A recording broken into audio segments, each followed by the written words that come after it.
नमस्ते सरस्वते देवे गौरवाणी प्रचारिणे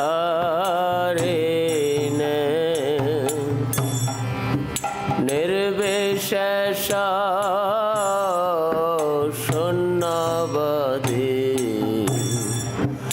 पश्चात् देशतारिणे नमस्ते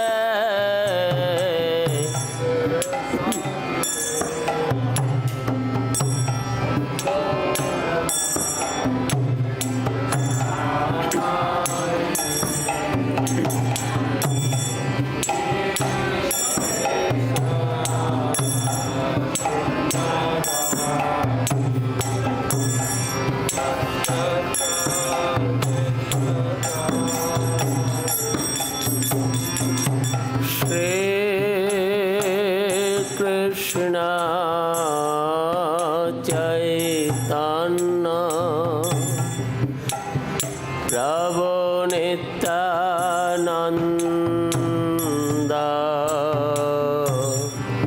Shri Advaita Gadadhar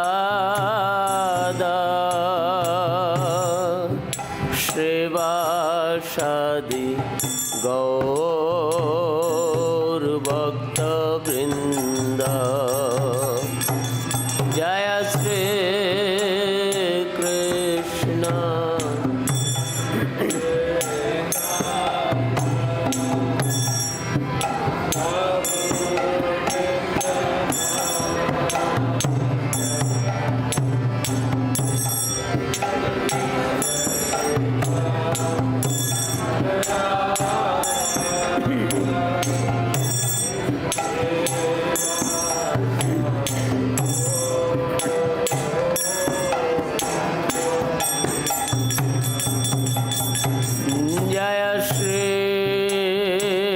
Krishna Chaitanya Prabhu Nityananda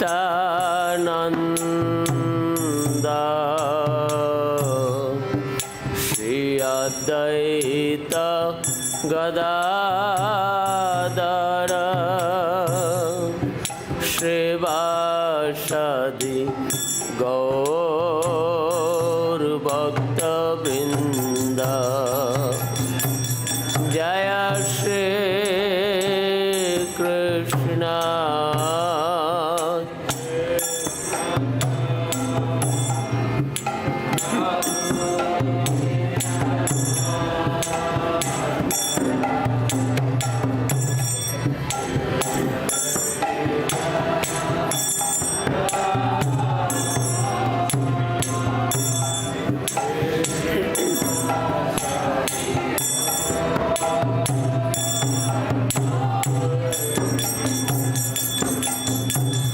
Jaya Shri Krishna Chaitanya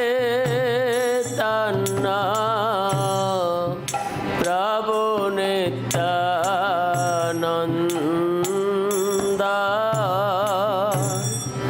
Shri Advaita Gadadhar Shrivasadi Gaur Bhakta Vrinda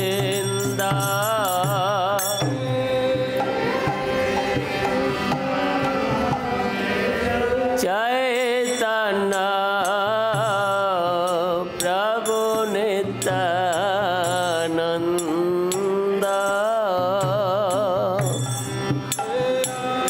Advaita Gadadhar Shrivasadi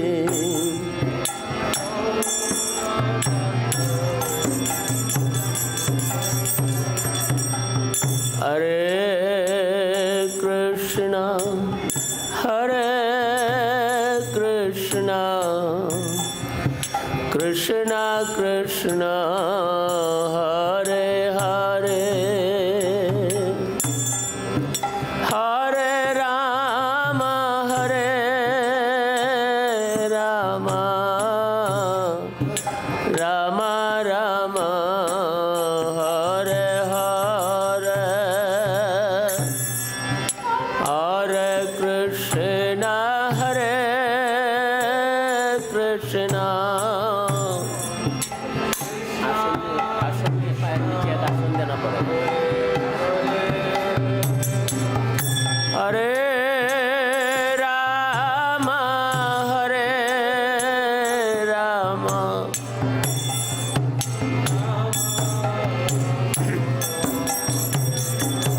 Jaya Prabhupada, Prabhupada, Prabhupada, Srila Prabhupada,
because you've got it covered well.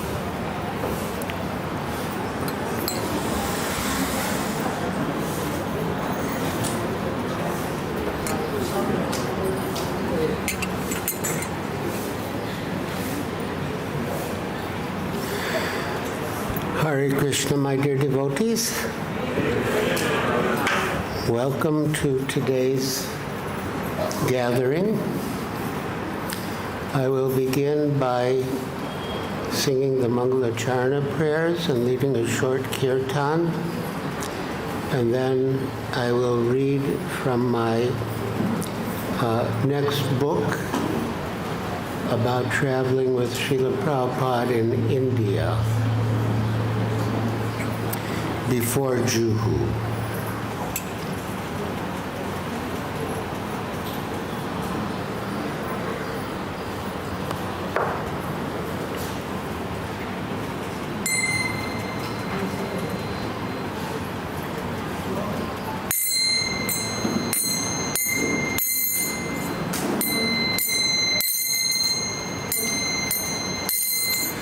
Vandeham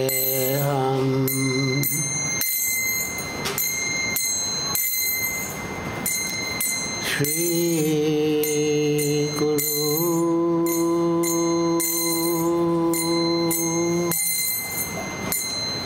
Shri Yuddha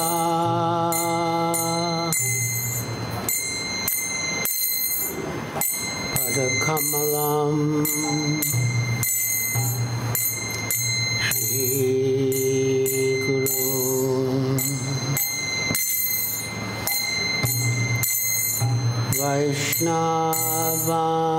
Vaishnavamsa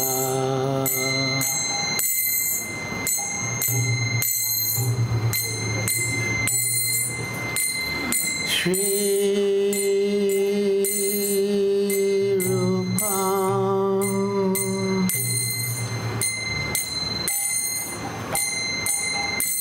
Sagrajatam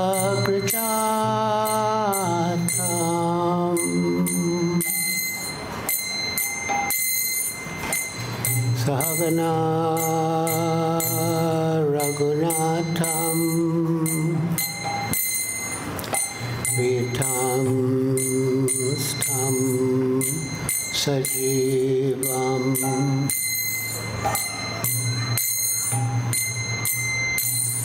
Sadvaitam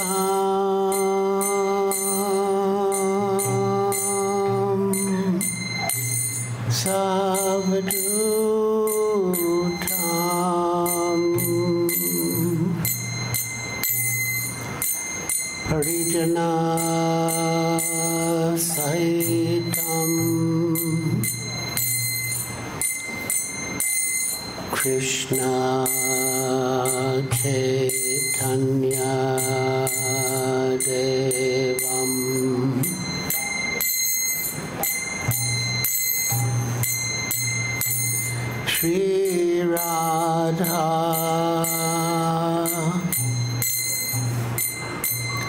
Krishna Padang Sahagana Lalita Shri Vishakhanvidam Cha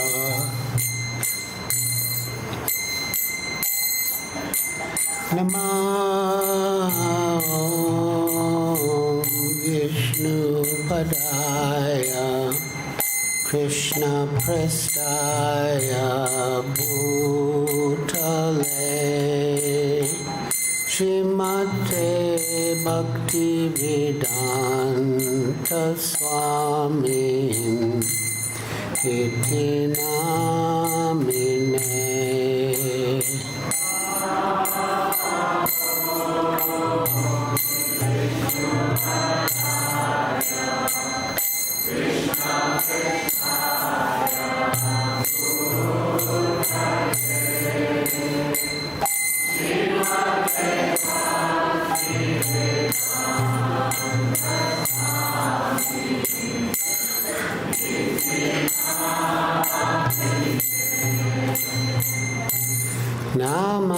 Namaste Saraswati Deve Gauravani Pracharine Nirvishesha Shunyavadi Paschatya Deshatarine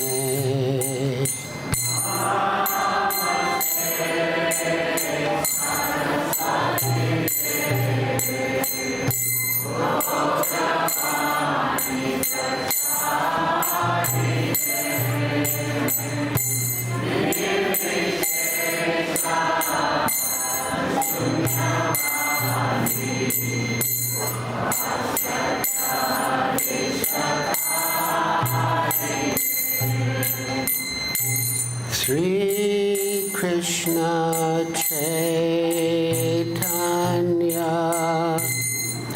Prabhu Nityananda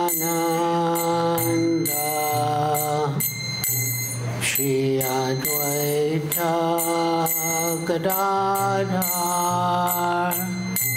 Shri Vasadi Gaur Bhakta Vrinda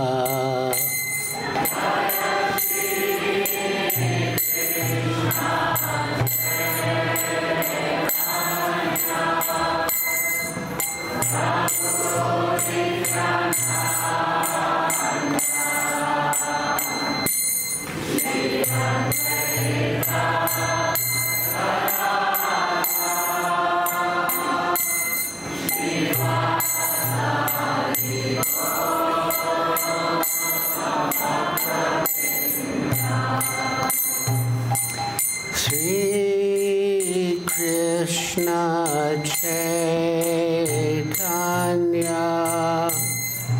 Prabhu Nityananda Shri Advaita Gadadhar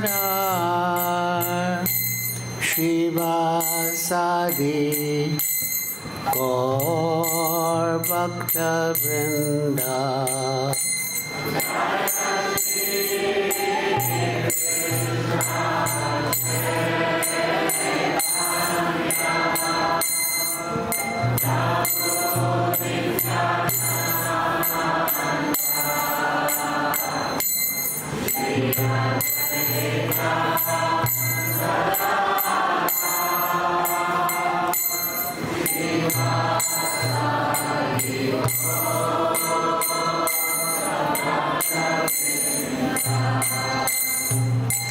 Sri Krishna Chaitanya Prabhu Nityananda Shri Advaita Gadadhar Shri Vasadi Gaur Bhakta Vrinda.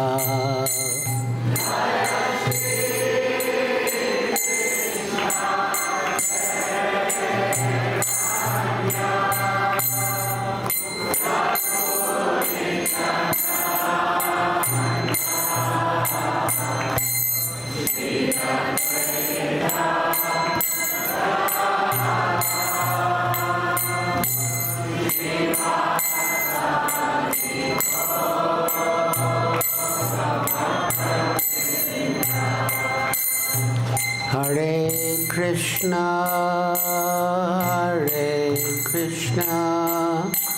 Krishna Krishna, Hare Hare, Hare Rama, Rama Rama, Hare Hare.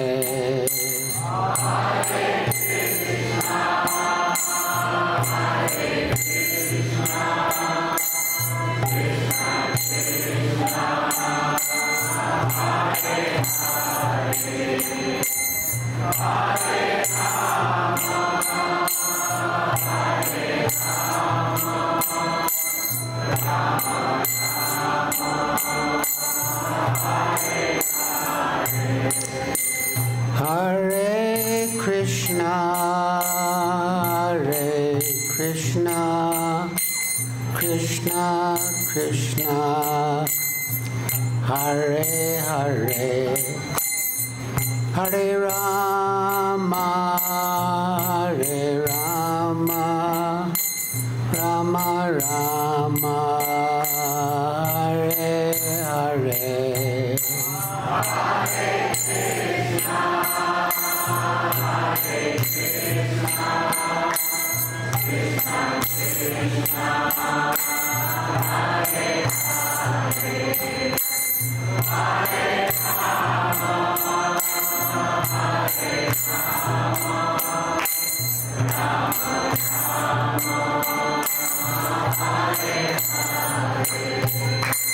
Hare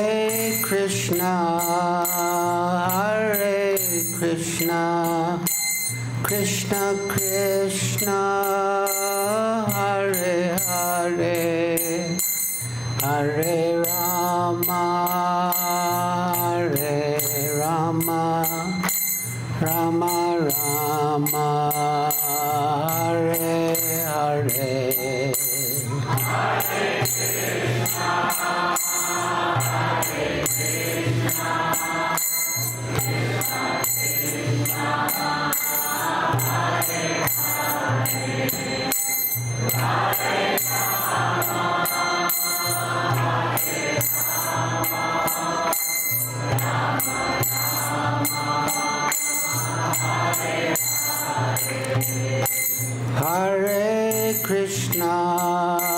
Hare Krishna, Krishna Krishna, Hare Hare, Hare Rama, Rama Rama, Hare Hare.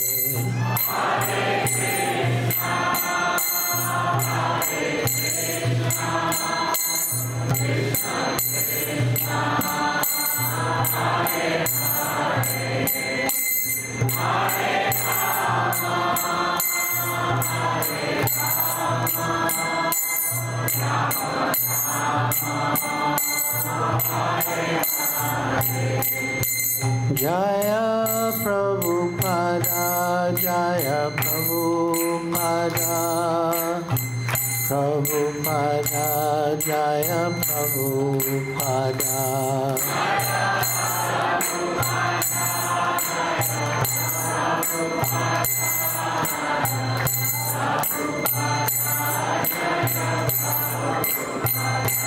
Jaya Prabhupada, Jaya Prabhupada, Prabhupada, Srila Prabhupada.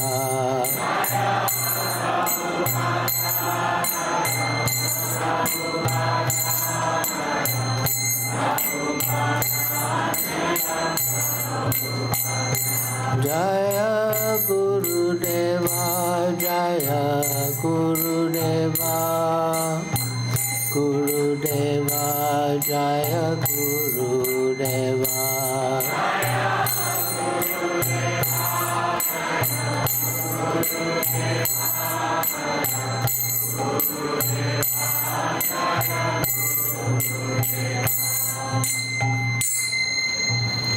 Jayam Vishnupad Paramhansa Pariprajakacharya Stotra Sutta Sri Srimad Bhaktivedanta Swami Prabhupada Ki Jai. ISKCON Samstapakacharya Srila Prabhupada Ki Jai. Jayam Vishnupad Paramhansa Pariprajakacharya Stotra Sutta Sri Srimad Bhaktivedanta Saraswati Goswami Prabhupada Ki Jai. Ananta Koti Vaishnava Vrinda Ki Jai. Namacharya Srila Haridas Thakur Ki Jai. Prem Se Kaho Sri Krishna Chaitanya Prabhu Nityananda Shri Advaita Gadadhar Shivas Adi Gaur Bhakta Vrinda Ki Jai. Shri Shri Radha Krishna Gopa Gopinath Shama Kunda Radha Kunda Giri Govardhan Ki Jai. Vrindavan Dham Ki Jai. Navadvip Dham Ki Jai. Jamuna Mai Ki Jai. Ganga Mai Ki Jai. Tulsi Devi Ki Jai. Bhakti Devi Ki Jai. Samveta Bhakta Vrinda Ki Jai. Nitai Gaur Premanande Haribo. All glories to the assembled devotees. All glories to the assembled devotees. All glories to the assembled devotees. All glories to Sri Guru and Sri Gauranga. All glories to Srila Prabhupada.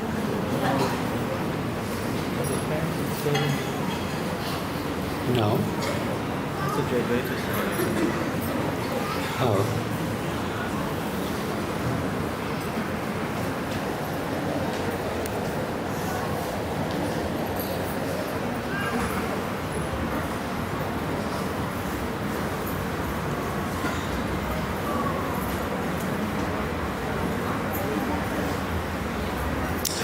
Hare Krishna, my dear devotees. I will be reading and commenting on the manuscript for my next book, which is about traveling with Srila Prabhupada in India before Juhu.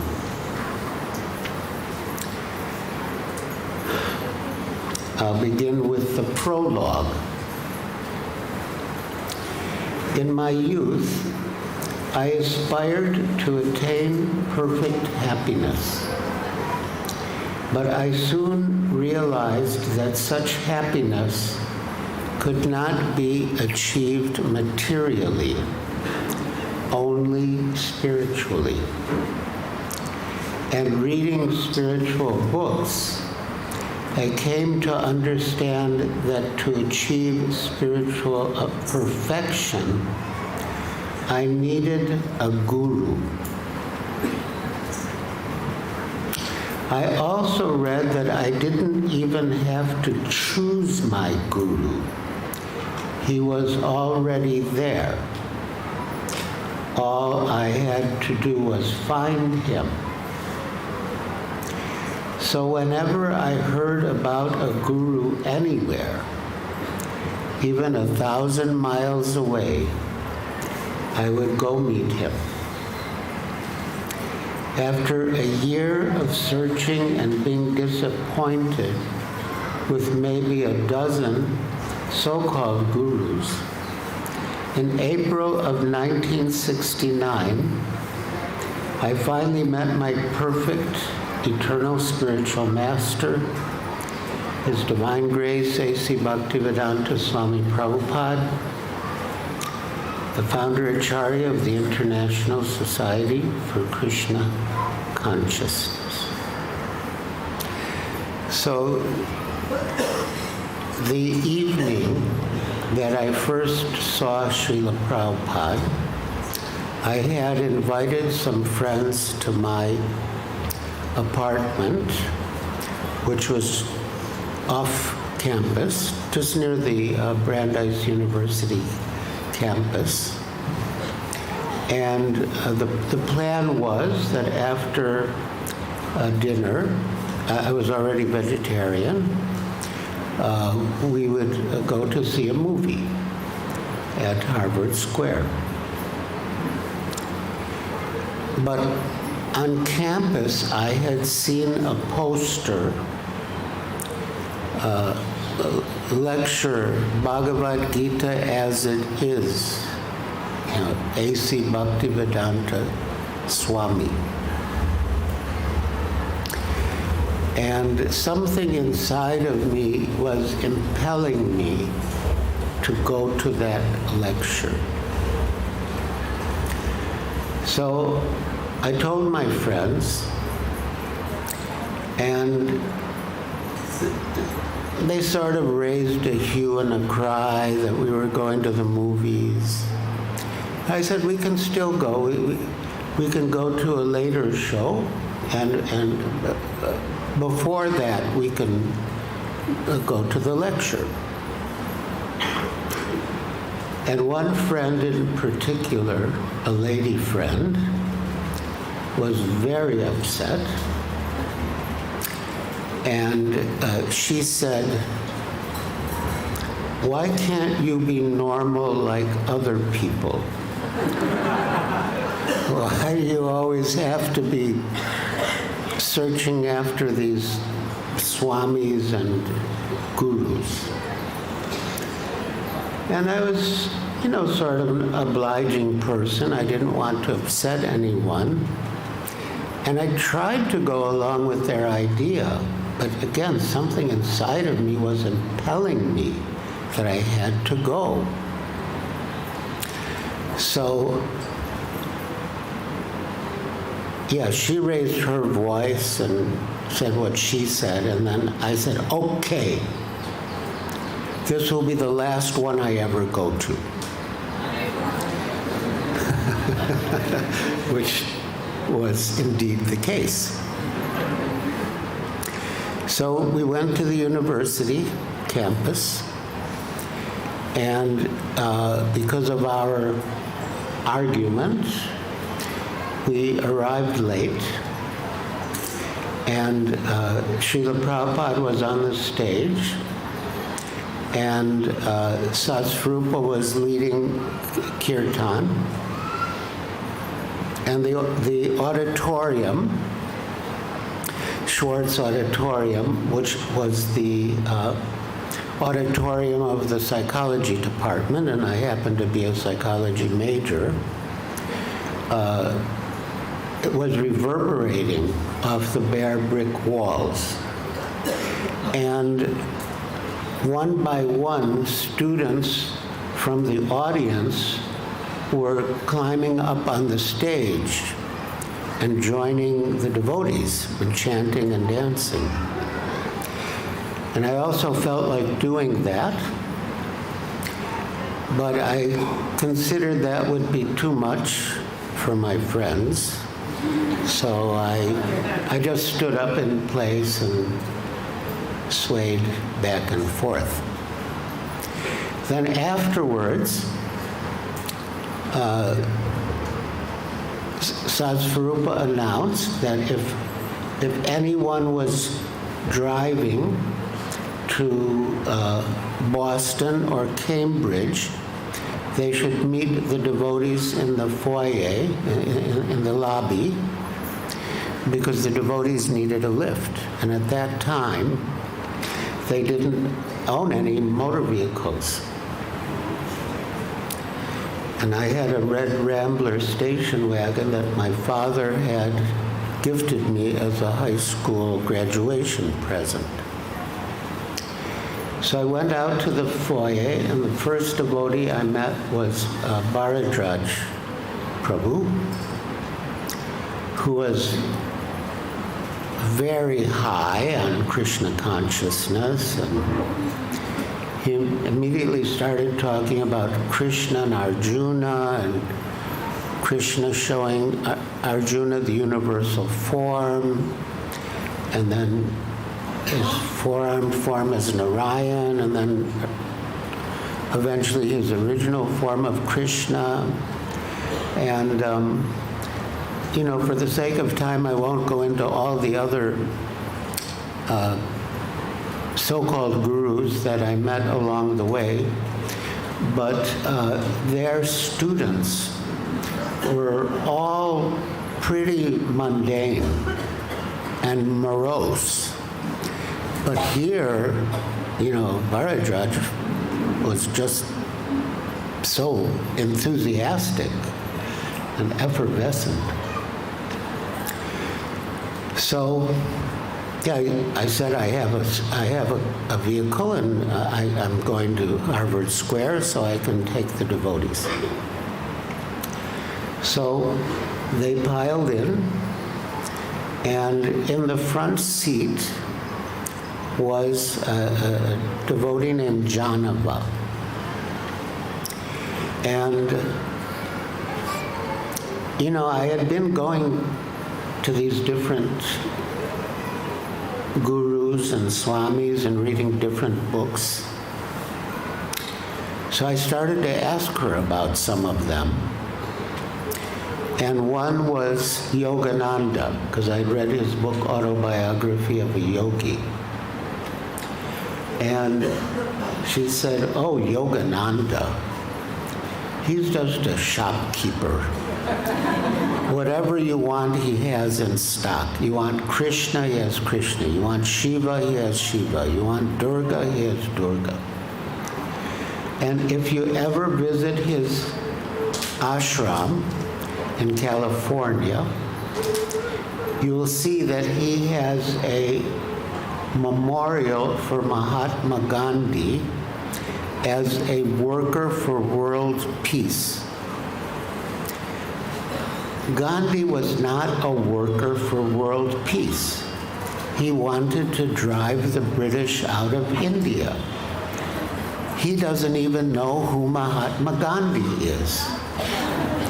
So, wow, that's pretty powerful. So then I asked about Zen, because I had been reading Zen books, and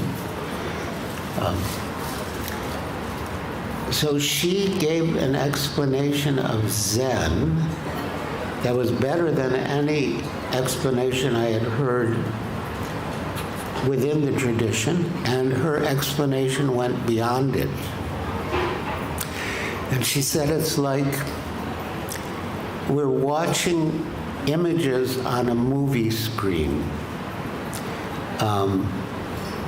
They appear real, but actually they are not substantial. But if you draw your consciousness back from the screen, you'll find there's a beam of light.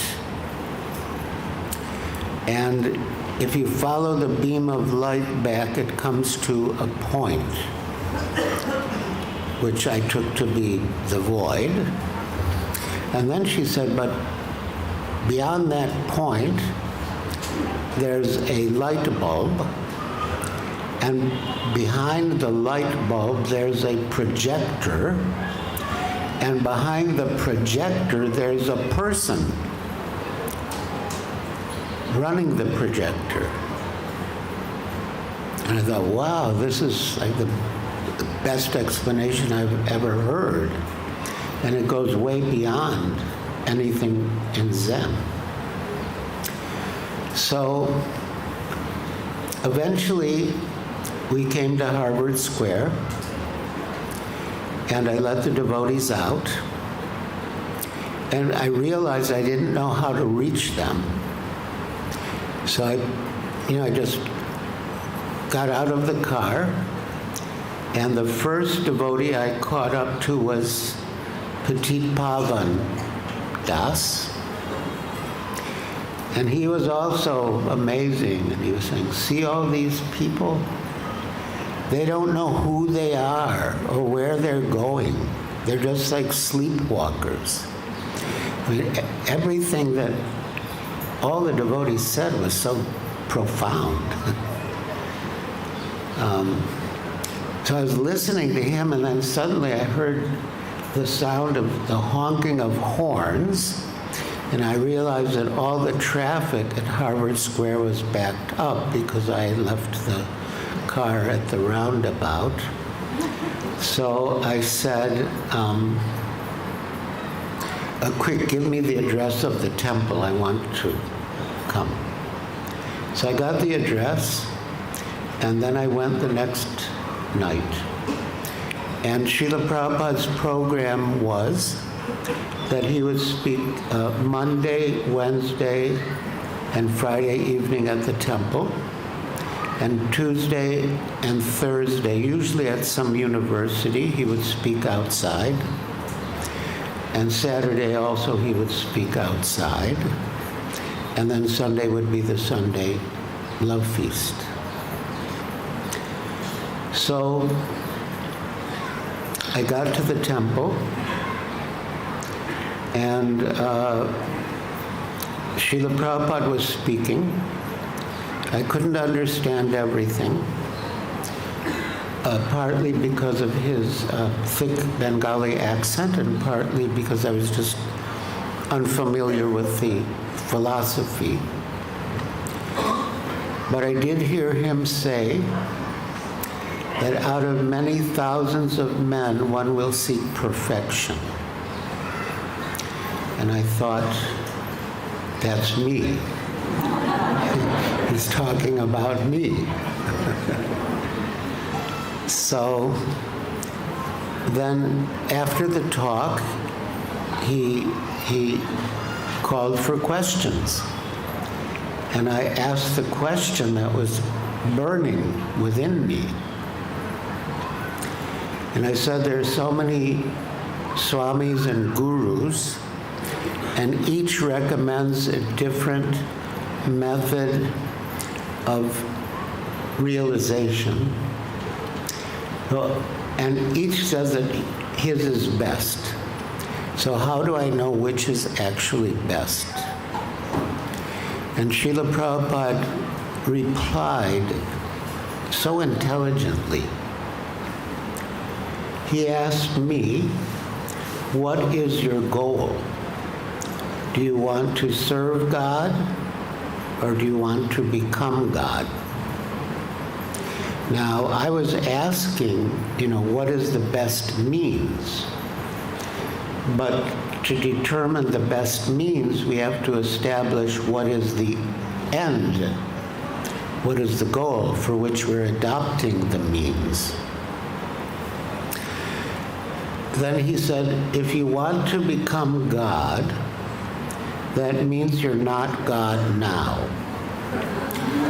And how can not God become God? Krishna is God. He's always God. He doesn't have to become God by yoga or meditation. He's God when he's on the lap of Mother Yashoda. He's God when he's speaking the Bhagavad Gita to Arjuna. He's always God. And if you sow, that's S-E-W, if you sow the seed of service to God and water it with chanting, God will provide the sunlight and all favorable conditions to make the plant grow. But if you want to become God, you're only cheating yourself, because why should God help the competition? So he said, you can become godly, but you cannot become God. Now, at that time, I had the distinct impression that Srila Prabhupada was seeing straight through me, over the roads, to my apartment, into my bathroom, where on the wall, in my own hand, in ornate, colorful lettering, I had posted a sign that said, "You are God." In case I forgot, I had the sign to remind me. And I thought, Srila Prabhupada knows everything. So he said, "So, what do you think? You want to become God or you want to serve God?" So by then, I understood I couldn't become God. I said, "Well, I want to serve God, but I understand I wanted to become God." And Srila Prabhupada said, "Yes." So then I knew I had found my perfect master, and I bowed down my head in surrender, and I kept it down for quite a while, partly in surrender and partly because I was afraid to look up, because I thought everyone in the room would be glaring at me that, oh, he wanted to become God. He wanted to become God. But after a while, short time, I heard sounds that indicated food was being served. So I thought, okay, it's a light atmosphere now. I think it's safe to come up. So I came up. No one was glaring at me. Everyone was smiling and happy. And I got a plate of prasad. It was very colorful, different textures, and I think the first item I tried was a cauliflower pakora. And so I bit into it, and there's like this huge explosion of taste, like nothing I had ever tasted before. And one after the other, all the preparations were just fantastic. And yes, at the beginning of the serving of prasad, the devotees offered Srila Prabhupada a big plate. And Srila Prabhupada remarked, "I'm not God, I cannot eat so much." So then I thought, everything about Krishna consciousness is perfect. The guru, the philosophy, the chanting, the food, everything was perfect. But then, after about 2 weeks, the devotees told me that Srila Prabhupada was leaving. And I didn't know that he was ever going to leave. I just thought he was there in Boston. So I thought, oh, well, this might be the defect, that the spiritual master has to leave. So they asked if I wanted to go to the airport. I said yes. So I went to the airport, and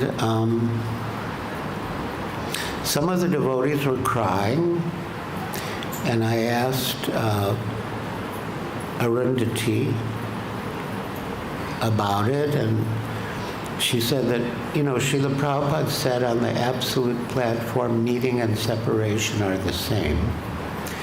And that sounded good philosophically, but I wasn't sure how practical it was. And the devotees waited until the plane disappeared in the sky.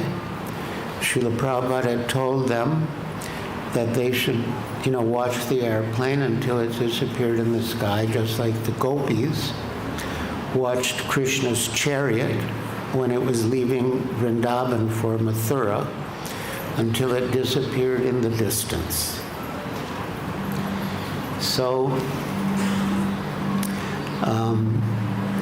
there was only that little doubt about the spiritual master leaving.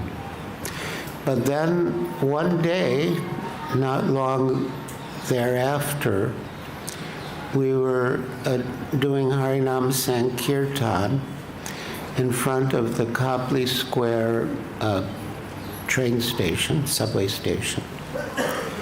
And I suddenly felt Srila Prabhupada's presence descend upon me. It was so tangible, palpable.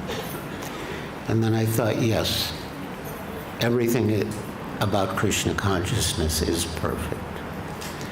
And the spiritual master, Srila Prabhupada, never really does leave.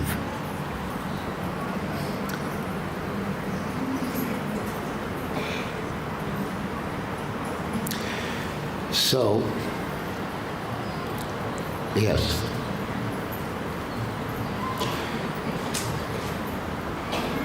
So I was saying that after a year of searching and being disappointed with maybe a dozen so-called gurus, in April of 1969, I finally met my perfect eternal spiritual master. Such a meeting is described in the sacred text Sri Chaitanya Charitamrita, Madhya 19:151. Brahmanda Brahmite Kona Bhagyavana Jiva, Guru Krishna Prasade Pai Bhakti Lata Bij. According to their karma, all living entities are wandering throughout the entire universe. Some of them are being elevated to the upper planetary systems, and some are going down into the lower planetary systems. Out of many millions of wandering living entities, one who is very fortunate gets an opportunity to associate with a bona fide spiritual master by the grace of Krishna. By the mercy of both Krishna and the spiritual master, such a person receives the seed of the creeper of devotional service. And Srila Prabhupada actually quoted that in his initiation letter.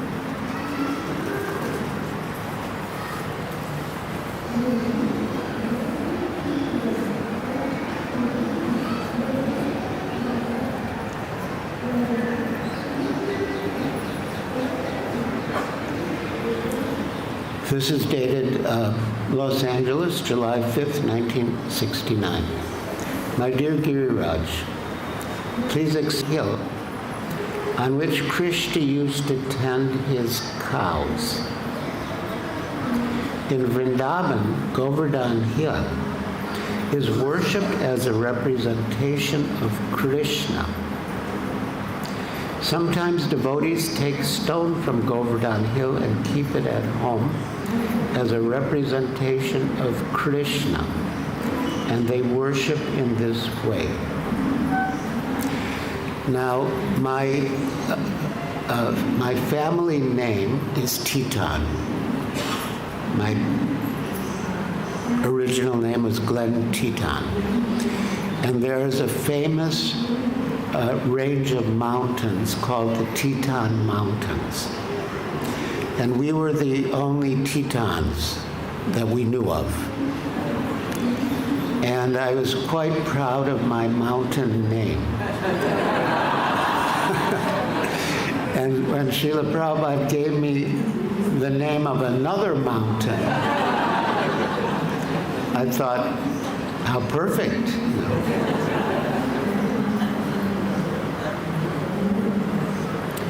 I am very glad this is my initiation letter.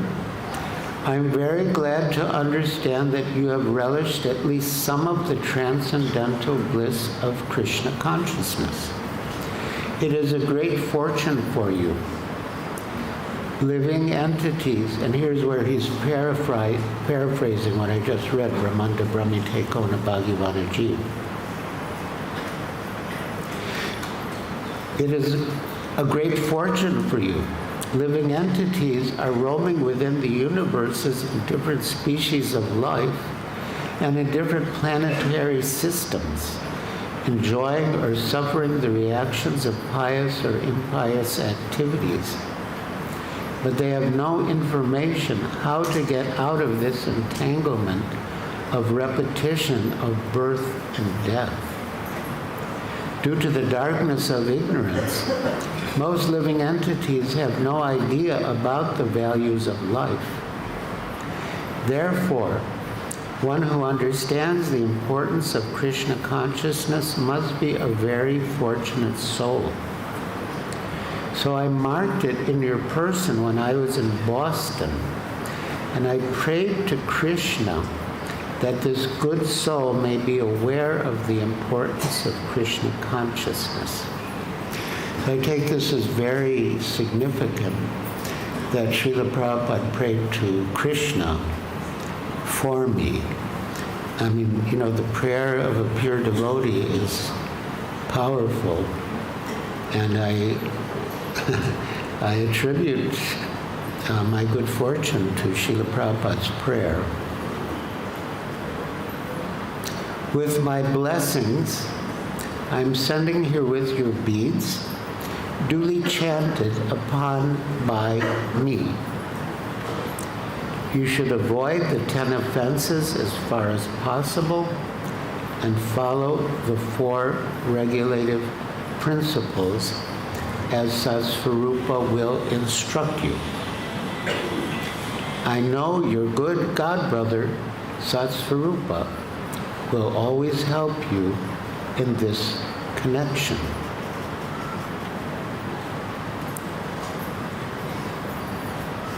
Regarding your $2,000, which you promised to send me within 3 weeks, I beg to thank you for this. Actually, a brahmachari should contribute whatever he has got to Krishna through the spiritual master. The spiritual master does not accept anything for his personal use, but he employs everything for Krishna's service. Therefore, the spiritual master is accepted in the renounced order of life. So far as householders are concerned, they may contribute at least half of their income to Krishna. Then life is sublime. After all, everything belongs to Krishna, and the sooner we return whatever we have got to Krishna, the better it is. That is our normal life. Regarding your stocks, you can keep them for yourself for the time being, and if need be, I may ask you to deliver them in the future. Now, regarding the stocks, yes, after I had been in the Boston Temple for a year and a half, Srila Prabhupada announced that he was returning to India. And he wanted the number 2 man in each center to go. And I was the number 2 man in Boston after Satsvarupa, and everyone wanted to go, and I got to go from Boston, and I cashed in my stocks to pay for my ticket and for the tickets of some of the other devotees to go to India.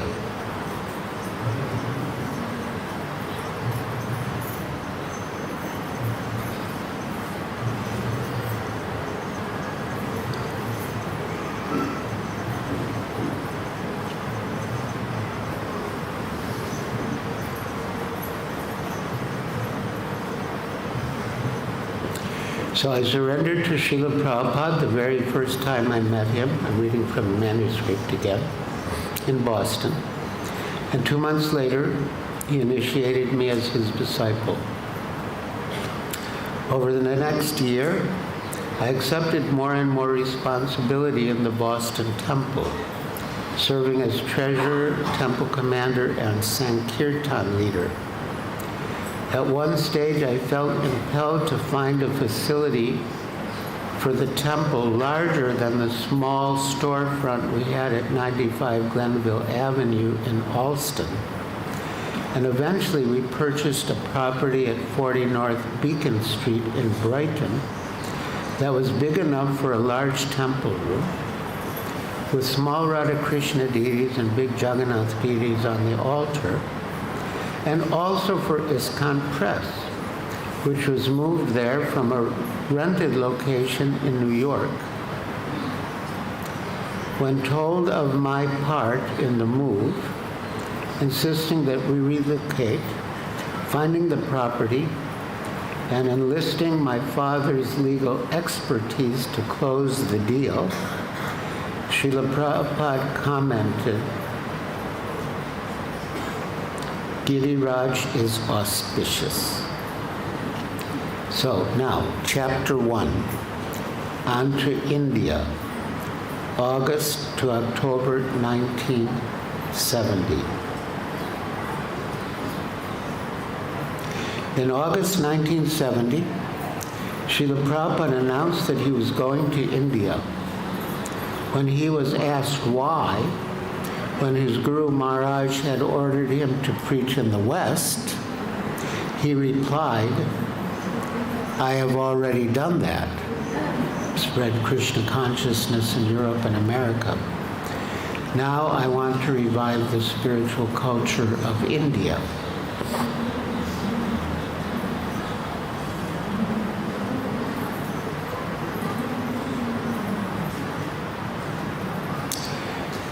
Before I left, I brought Hridayananda, who would be taking over my book and incense distribution to the places where I'd had success, giving him a full briefing so that he could do the service properly. Then I quote some nice letters from Srila Prabhupada in which he explains his purpose in returning to India.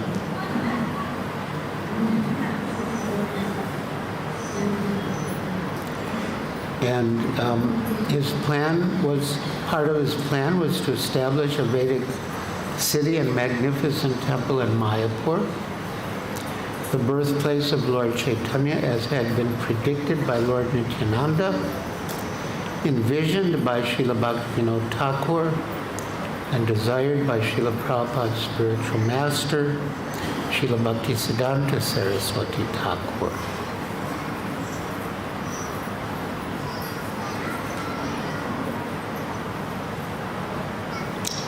So that October, as one of a small group of Srila Prabhupada's disciples from America, I was on my way to India. And we had a stopover at the Cairo airport. That's a story in itself. And then, now we come to chapter 2, Amritsar, October 20 to 30. We began our stay in India at the home of Kailash Saxaria, a Marwari businessman who had a 5-story building overlooking the sea on Bombay's prestigious Marine Drive. I was dancing enthusiastically in kirtans during that time, making a special effort to jump as high as I could in the air and to sustain my effort from the beginning to the end. One evening, Srila Prabhupada called for me. He had never done so. I didn't have any business with him as such. I was just one of the devotees. And I took it that he was reciprocating with my dancing. After we had been in Bombay for 10 days, Srila Prabhupada's old friend, Hari Krishna Das Agarwal, invited Prabhupada and his party to Amritsar for a Vedanta Sammelan conference at which people would gather to hear sadhus speak on or speculate about Vedanta. Prabhupada accepted, and on October 20th, he and our party of disciples, 7 men and 2 women, Gurudas, Yamuna, Kaushalya, Devananda, Revatinandan, Nandakumar, Gopal, Bhakta Bruce, later Bhanu Swami, and I were on a train headed north to Amritsar. En route, the train stopped at Kurukshetra. Near here, Prabhupada said, Lord Krishna spoke the Bhagavad Gita 5,000 years ago. They say that Kurukshetra does not exist, that it is a mythological place, a symbol of the field of the body and the senses. But here we are at the station. How can they say that Kurukshetra is not a real place?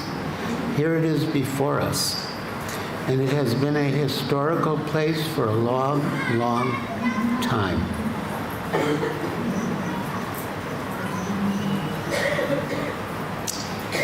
The Vedanta ashram was dedicated to the propagation of impersonal Mayavad philosophy, and the buildings and walkways displayed signs with popular Mayavadi slogans, such as Tattvamasi, you are that.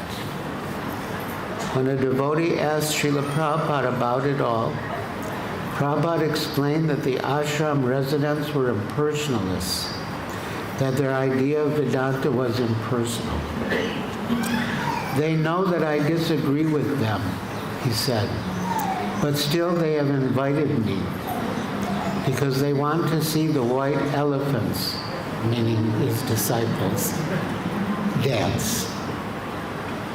He was fully aware that the organizers expected that his foreign disciples' kirtan would attract bigger crowds. They will talk and talk about Vedanta, Prabhupada continued, but it's simply mental speculation, and they never come to any conclusion.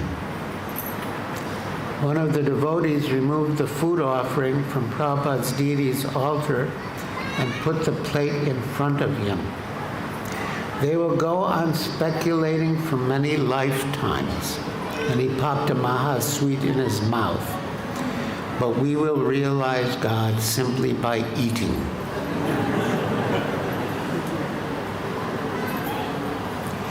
As it turned out, all the Mayavadis claiming I am God, you are God, everyone is God, couldn't hold the attention of the public. So every evening, the organizers would beg us to come to the pandal, though we were always reluctant to go, as we knew we'd have to sit and listen to so many Mayavadis giving boring speeches in Hindi. Gurudas commented that the Mayavadis say they were God, but they had to become begging to the devotees of God to perform kirtan. We had been assigned 3 small rooms for quarters. Prabhupada took one, Yamuna and Kaushalya shared the second, and 4 men squeezed into the third, leaving 3 men, including me, to sleep on cots outdoors. One night it was so cold outside that we couldn't sleep. So the ashram manager said we can stay in a large hall with the visiting Mayavadis. But when Gurudas and I went there to sleep, we didn't feel comfortable. It was nice to stay in a big Indian ashram, which we had never done. So many beds in neat rows, one after another. But everyone else staying there were Mayavadis. Gurudas later recounted. One of the sadhus came to me and said, we are all God, just like the sparks of the fire and the fire are one. I answered, this is Gurudas speaking, I answered, they are similar, and the sparks have the quality of the fire, but not the quantity. Just like we have some of the qualities of God, but not in the quantity that he has. We are qualitatively similar, but not quantitatively equal to God. We can't cook a meal with a spark.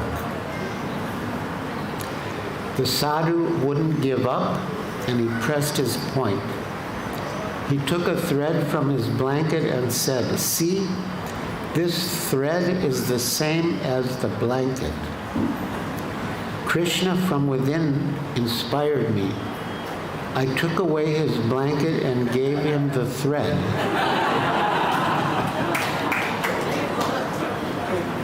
If they are the same, then this thread should keep you as warm as the blanket. I rolled up his blanket and used it as a pillow. It was very cold, and after an hour or so of shivering, the sadhu came back to me. He said, "You have proven your point. The thread is not the same as the blanket. I prostrate myself before you. You have defeated me." I replied, "Do not bow before me. Bow before my guru, who has taught me." And the next morning, the sadhu went to Prabhupada and bowed before him.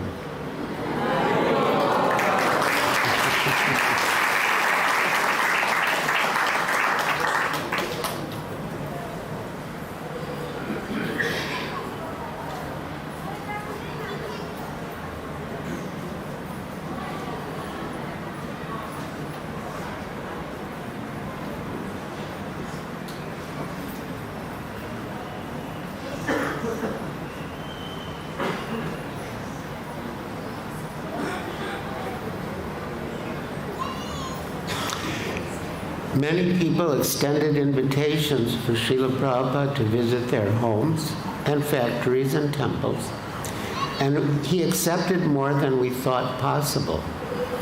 He had 5 or 6 programs almost every day, as many as 8. And in addition to doing some Harinam Sankirtan, we were constantly following him from one place to the other. When the cars were ready to go to a program, he would come out and leave. Those who weren't ready would have to catch up on bicycle rickshaws. We couldn't reach a place until he had already begun preaching or was honoring prasad. Or since he would go from one program directly to the next until he had already left.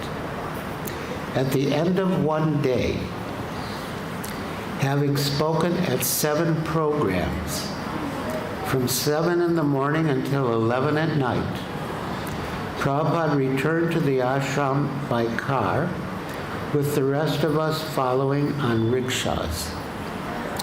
When we arrived, we were totally exhausted and ready to take rest, but noticing the light still on in Srila Prabhupada's quarters, I went up to the window and peeked in.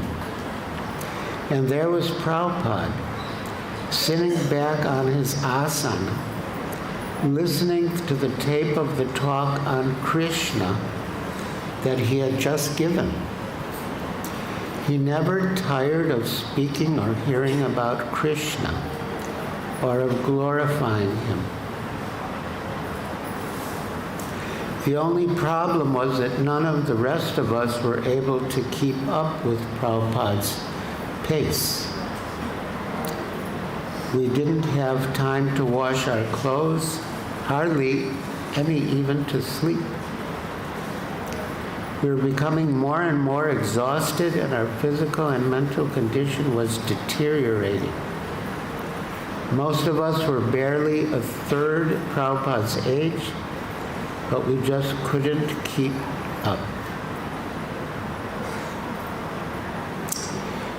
Throughout our short stay in Amritsar, Yamuna recalled, Srila Prabhupada exhibited superhuman energy, as though the mercy of Lord Nityananda became personified in him.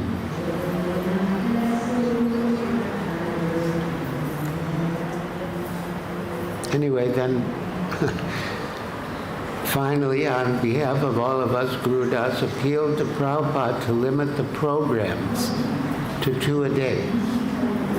And sympathetic with how we were struggling, Prabhupada agreed.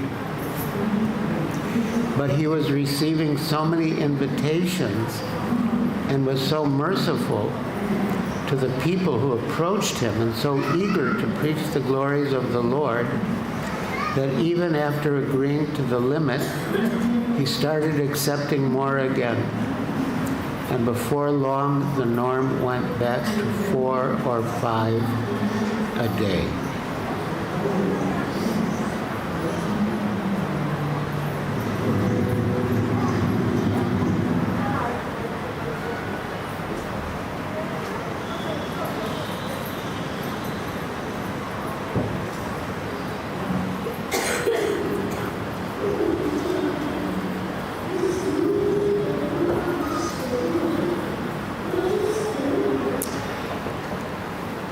I'll just include one more little part from Amritsar, just for the sake of time. One of Prabhupada's invitations came from Baladev Indra Singh, a Kshatriya king and heir of one of the oldest, most prominent dynasties in Punjab. Maharaj Singh was a robust Punjabi Kshatriya with a full beard and turban wrapped around his head, and he carried himself with a confidence that belied his small stature. His estate was set on acres of farmland with a herd of cows. Hanging high on the wall in ornate frames were 5-foot to 8-foot paintings of his ancestral family members. Corpulent warriors in ancient armor sat on top of caparisoned horses, or bejeweled men stared with proud visages and kingly costumes and magnificent crowns, all wearing their ceremonial swords encrusted with gems, along with silk sashes, feathers, and peacock fans. Several of us had come earlier with Prabhupada's small deities to set up the program. It was our first experience with a Kshatriya, and we didn't know how Prabhupada would respond to Singh and the Kshatriya trappings of his palatial surroundings. But he was openly enthusiastic. The walls of the king's spacious dining room were adorned with the heads of animals he had killed, trophies of dead wild beasts, elephants, lions, tigers, and antelopes. But Prabhupada explained to us, Kshatriyas must hunt animals to practice how to kill people in battle. A Kshatriya's dharma is to fight, so they must practice by hunting. This is described in the Vedas. We are in the house of a real Kshatriya. Brought before the king's prize trophy, the enormous head of a tiger, Prabhupada examined it closely and asked, "You have killed this?" "Yes," Singh replied. "The man-eater killed many people in a nearby village, so I went and shot it." Prabhupada's eyes opened wide, and he turned to us. "Oh, very nice."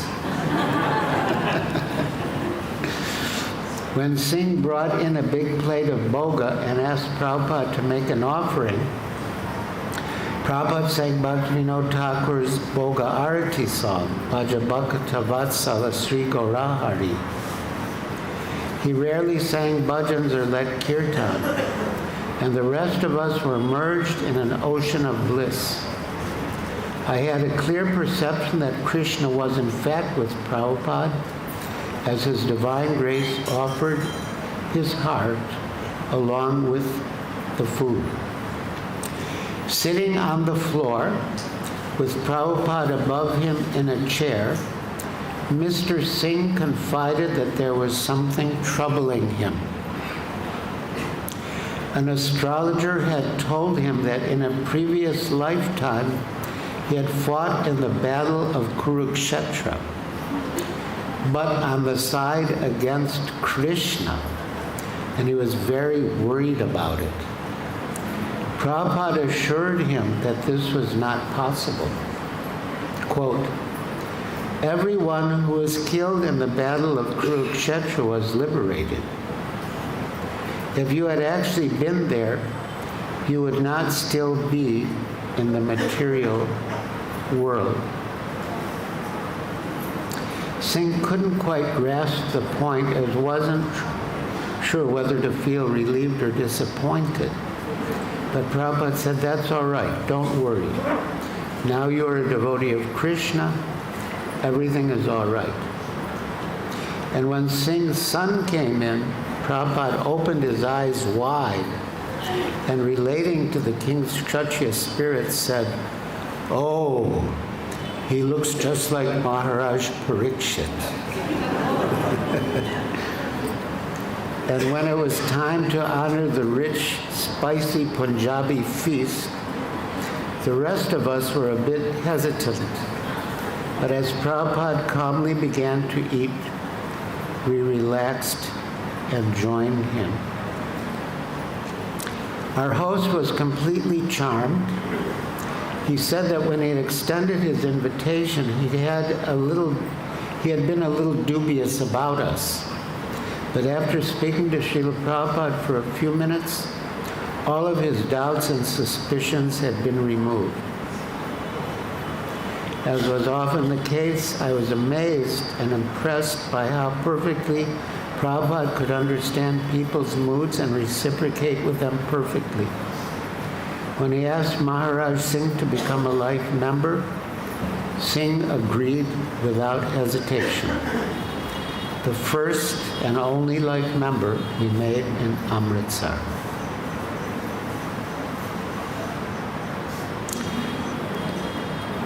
So I'll conclude this section with a short account of Srila Prabhupada's visit to the Golden Temple in Amritsar. One afternoon, Srila Prabhupada went to see the famous Har Mandir Sahib, the Sikh Golden Temple, the main Gurdwara, place of worship for Sikhs worldwide. The temple was surrounded by a holy water tank, Amrit Sarovar, after which the city of Amritsar was named. Quote, there were not as many altars or as much decoration as in Hindu temples, Guru Das recalled. At the top was a room from which we could see in all directions, a vista of 360 degrees. In this room, a man was reading from the original manuscript of the Guru Granth Sahib, the sacred scripture that is divine revelation for the Sikhs. This reading is performed non-stop, just like the 24-hour kirtan performed in Vrindavan. Our guide explained that there were 4 entrances to the temple, indicating that it was open to any class of person, and that the temple was maintained entirely by donations, mostly from Sikh businessmen. They took pride that no one in Amritsar need go hungry, and fed a sanctified meal of dal and chapatis to 10,000 people daily, all done by volunteers. Prabhupada observed their massive operation, watching one group of men rolling chapatis, flipping them through the air onto a giant tawa, griddle, While another group turned the chapatis with long paddles, held them briefly over the hot coals, and placed them in neat stacks. This is how to distribute prasad, Prabhupada said. Spiritual communism. When we were about to leave, Prabhupada had us all gather round as he signed the guest book. A.C. Bhaktivedanta Swami. Under religion, he wrote, you'll never guess what he wrote. Under religion. Under religion, he wrote Krishnaite. And under comments, he wrote very spiritual.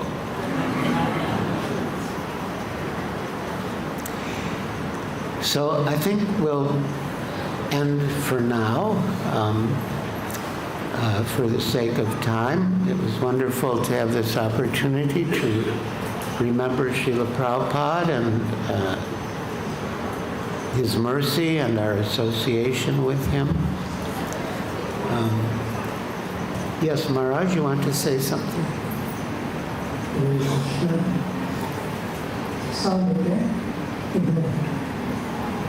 So I just make an announcement that very often, as always, we have someone who will take questions. We can go to 6:30. The announcement is that all these books in this book comes to the temple stop. Krishna Balaram will be Secretary of Book Distribution Department. I think I'm in favor of 7 o'clock at the day. And usually I'll go to the temple, the Jewish study book, which is on your left. It distributes for 1,100 rupees at the bookstore. But today there's a special discount from the temple itself at 1,000 rupees. And you can get it autographed by the Solomons ISKCON. And then there's other books that comes to the temple stock, which is many books of Pratik Vaishnavas. And also there is a lifetime exam in the Hindu version of what you see. So you can avail yourself at the end after the questions are given and the response of the questions are given. So, okay? So, up to questions, I have the microphone, and if anybody wants to ask a question, raise your hand, the microphone will come to you. Please. So if you have any questions or comments or reflections, please raise your hand and someone will bring you a microphone.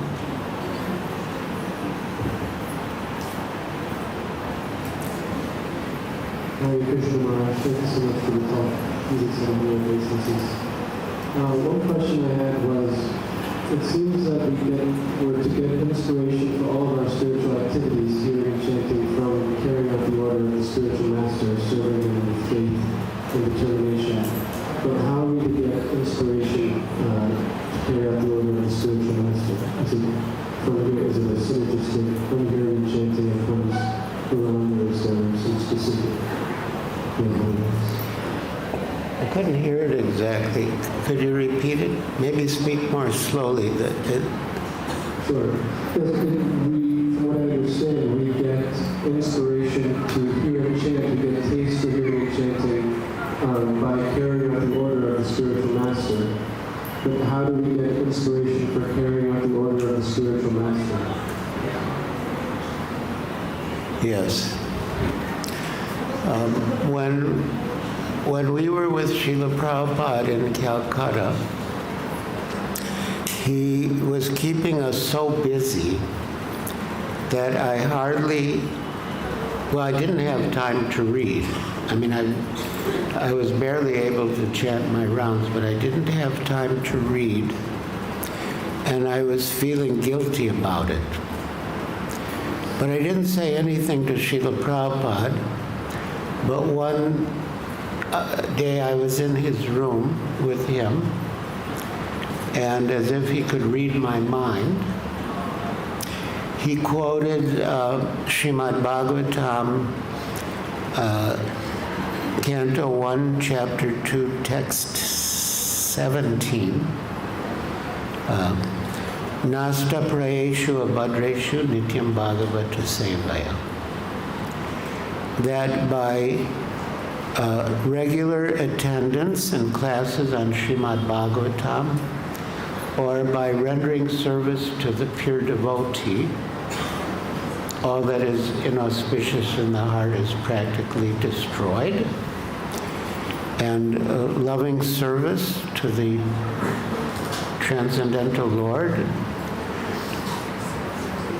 is established as an irrevocable fact. So Srila Prabhupada said that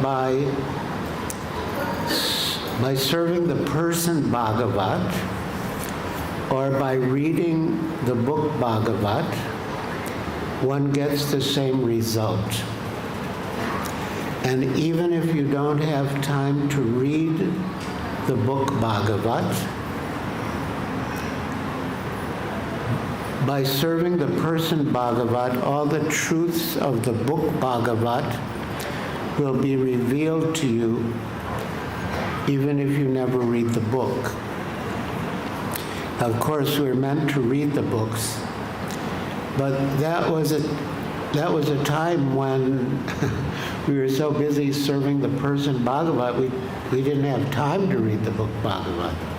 But Srila Prabhupada assured us that, all the truths of the book Bhagavat would be revealed to us. So,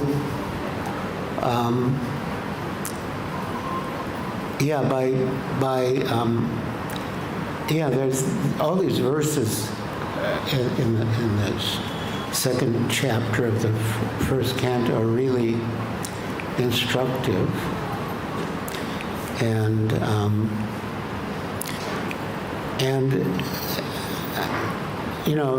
an essential part, perhaps most essential part of our spiritual practices is our japa. And Srila Prabhupada says of all the spiritual masters' instructions, the instruction to chant minimum 16 rounds is most essential. So we should chant attentively. Cheto Darpana Marjanam, that will cleanse the heart, and everything will fall into place.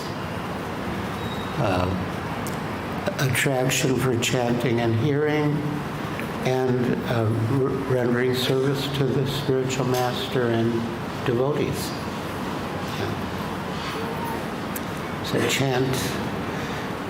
Srila Prabhupada sometimes liked to quote a cartoon that a devotee showed him in a magazine, and in the cartoon,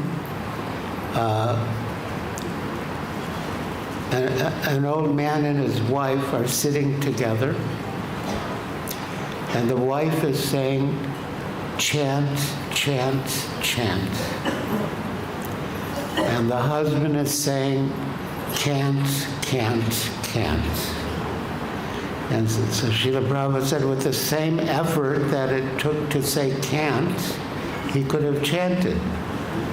So, Srila Prabhupada said in a talk in Los Angeles, if you've got time, chant Hare Krishna. Don't speak nonsense. Chant Hare Krishna. Yes?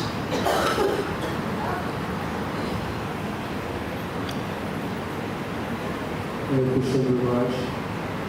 I wanted to just make a comment while you're elaborating your latest book and sharing these stories. I feel like whenever I'm listening to you sharing these pastimes or reading your books, it's like I'm experiencing these things so vividly and vicariously through the words that are emanating from your lotus mouth. I really wanted to appreciate that.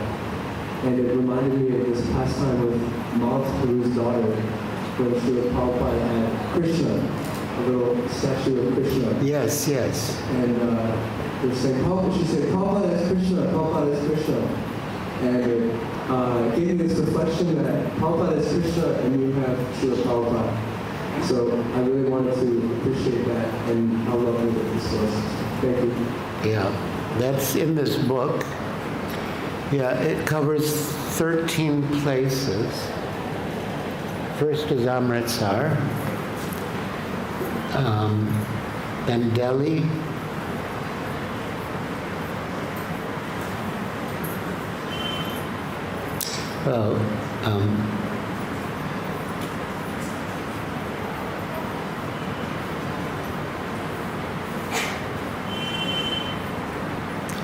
and then I think Indore, Surat, a stopover in Bombay, then Allahabad, Kumbh Mela, Gorakhpur, Madras, Calcutta, and then Mayapur for the first Mayapur festival. Any other questions or comments? Okay, there's, yes. Thank you very much for having class. My question is that actually we see that when there is so much interaction with spiritual master, so we become enthusiastic. But when there are so many disciples of the spiritual master, so sometimes it becomes difficult to have so much association or get some personal instructions or personal service. So in those times, how to bring about enthusiasm for that kind of enthusiasm which used to be there in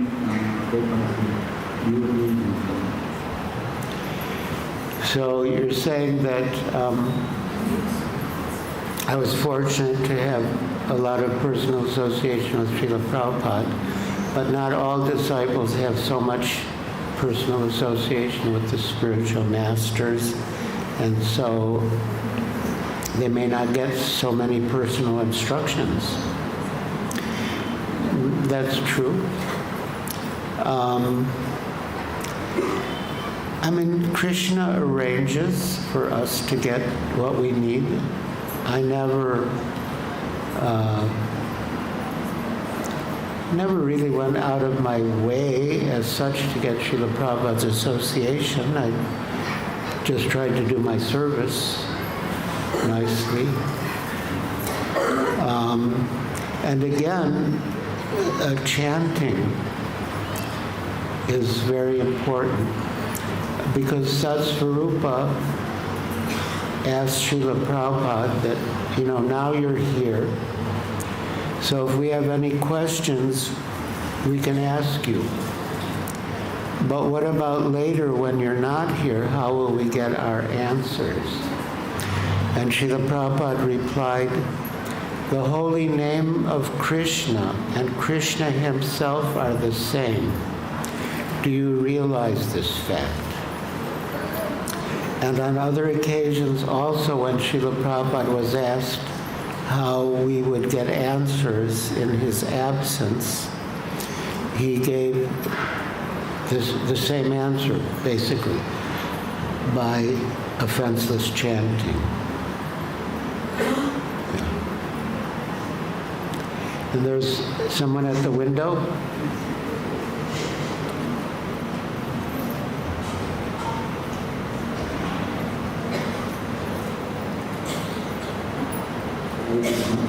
Hare Krishna Guru Maharaj.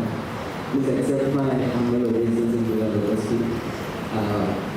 Every person is in pursuit of something or else. Sorry? Every human being is in pursuit of something. Like someone is in material world and someone is in pursuit of something in spiritual world.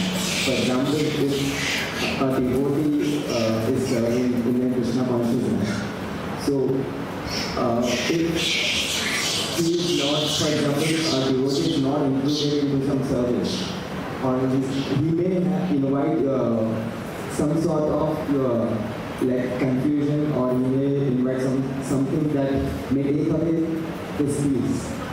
because he is not included in some survey. I'm just giving an example. So in that way, every person is in pursuit of something. So in a way, everything is, every thought is coming out of unfulfilled desire, be it in material world or in spiritual world. So even if at beginning, even though pursuits in spiritual world can be considered higher than material world, but after going deep into it, even after that, devotee may remain unsatisfied or sometimes not peaceful while serving into Krishna consciousness. So my question is it right for a person if he doesn't know who that pursuer is, what he's pursuing, or what his desires are, until he understands himself completely to get to lead into Krishna consciousness?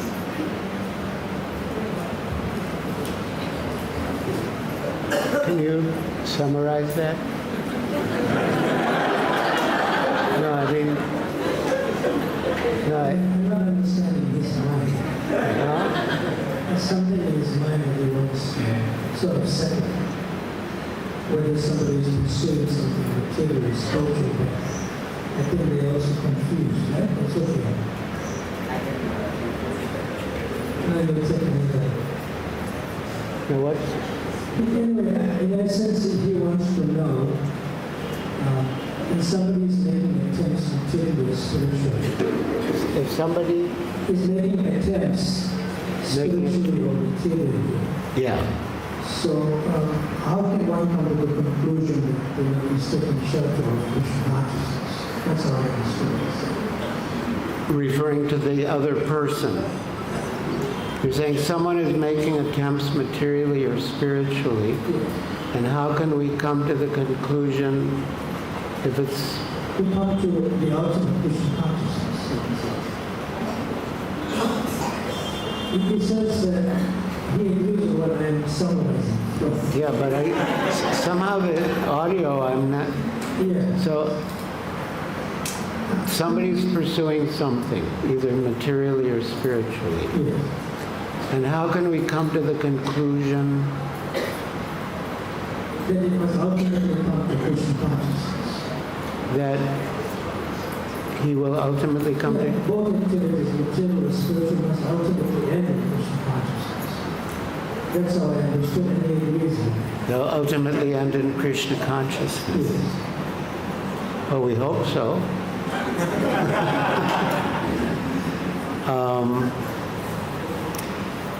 Yeah, the idea is that whatever we do, we dovetail it in Krishna consciousness. We do it for Krishna. I mean, other than sinful activities, we don't really have to give up anything, but we, you know, as Srila Prabhupada says, you know, the money is there and the bank account is there. You just have to change the name on the bank account from your name to Krishna's name. So, yeah, whatever we're doing, do it for Krishna. Then it becomes perfect. He says it's satisfying. Okay, good.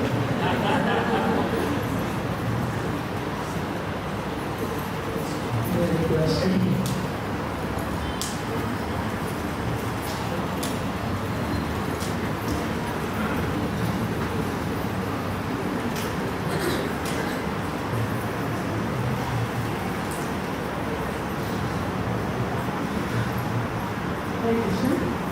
Hare Krishna. So, what is the yardstick to measure if you are progressing or regressing in Krishna consciousness? Can you repeat maybe How more? does sentence? What? How does sentence to know if you are progressing or you are regressing in Krishna consciousness? Oh, how to know whether you're progressing or regressing in Krishna consciousness.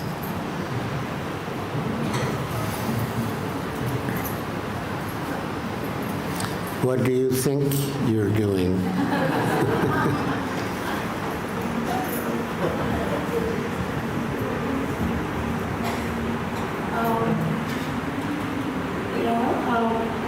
feel,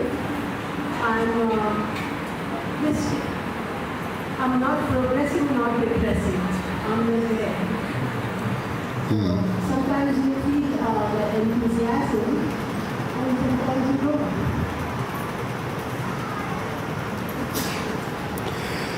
Well, I mean, I don't know about your case in particular, but in general, I would say that getting up early in the morning helps.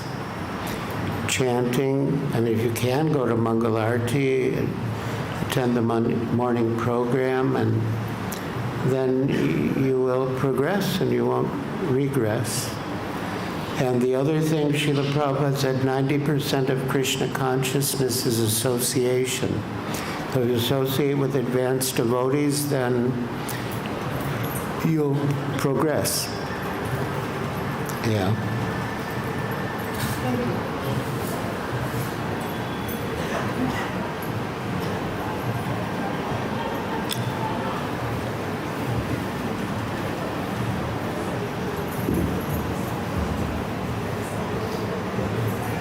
Hare Krishna, Maharaj, thank you so much. I was really touched by your initial story of how you went to Prabhupada and he knew that you wanted to be God. I actually had a similar desire. I probably still have this desire, and this is where this question's coming from. Because I also read autobiography of Yogi that talked about into Krishna consciousness in a weird way. But anyway, so in the introduction to the Bhagavad Gita, Srila Prabhupada says the main source of illusion is that we think that we're A, the controller, and B, the enjoyer. And so this is, I guess, the symptom of wanting to be God. So how did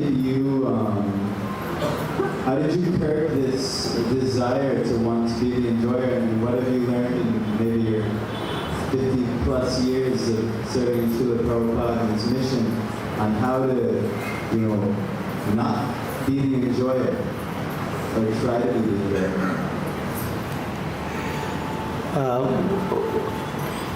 Well, the idea of Krishna consciousness, of enjoyment. In fact, once Srila Prabhupada was asked in an interview, what is the purpose of life? And Srila Prabhupada replied, the purpose of life is to enjoy. But how to enjoy? We can enjoy spiritually in relation to Krishna. We cannot really enjoy materially without Krishna. So if we dovetail our activities in Krishna consciousness, then we can enjoy with Krishna. Like once Guru Das told Srila Prabhupada that he liked to play the kartals. Is that sense gratification? And Srila Prabhupada replied, well, there's two kinds of sense gratification, material and spiritual. Well, that's spiritual sense gratification. So, yeah, we want to enjoy, and we can enjoy with Krishna. That will be real enjoyment, and it will be lasting. And if we try to enjoy without Krishna, we'll be frustrated and disappointed. So, yeah. The purpose of life is to enjoy.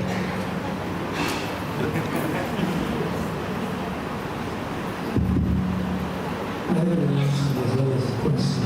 Yes? So tomorrow, as well as Swami will continue with this presentation from this new manuscript for the new book, same time from 4:30 to 6:30 in the afternoon, here at the Vrindavan. And I have a question. After you were initiated by a letter, you received what you read from the also. I'm not sure if I recollect you telling me once, or maybe something in class years ago, that you sent beads again to Srila Prabhupada to be chanted. Is that correct? Sorry? He sent a new set of beads to be chanted on by Srila Prabhupada. Yes, Srila Prabhupada chanted on my beads The second time. and sent them by mail. Yes.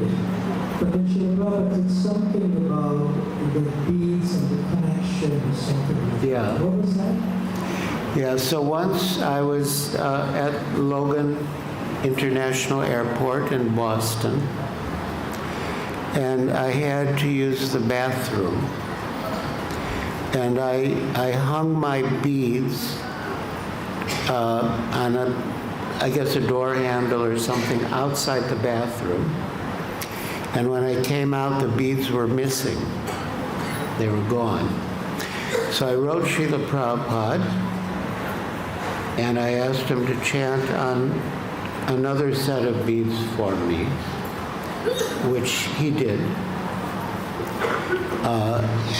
And in his letter, he said, I do not know what happened to your other beads, but you must keep your beads very carefully. They're your direct connection with Krishna. Direct connection. You sent the beads with the direct connection with Krishna. Yeah. That's right. And I have those beads. I still have those beads.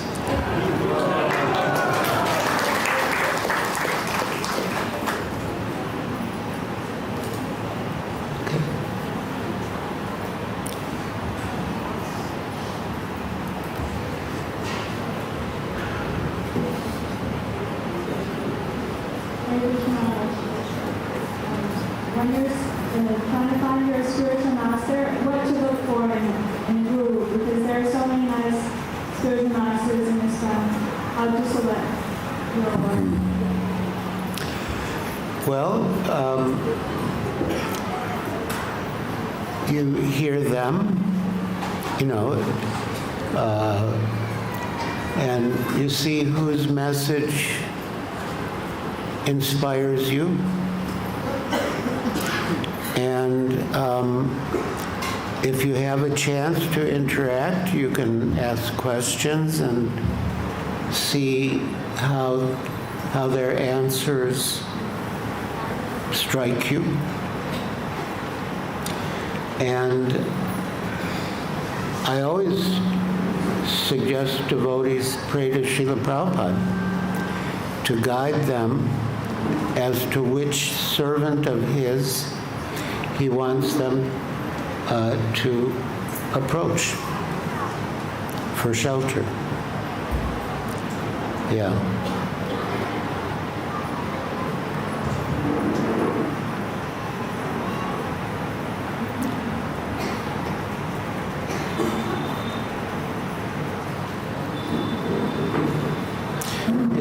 It also depends on what you're looking for in a spiritual master.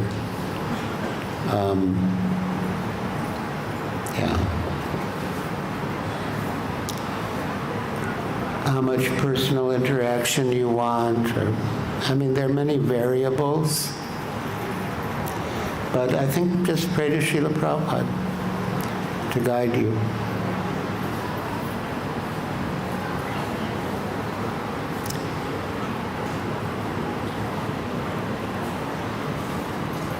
All right, so now what?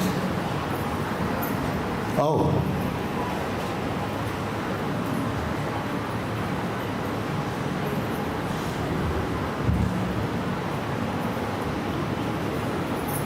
Okay. So if you're in the area side of the board side, if you want to be out of the left side, or the spirit side, this is the time to do it. So there are devotees that can assist you. If you do. Maybe I should come down there. Oh, then, okay.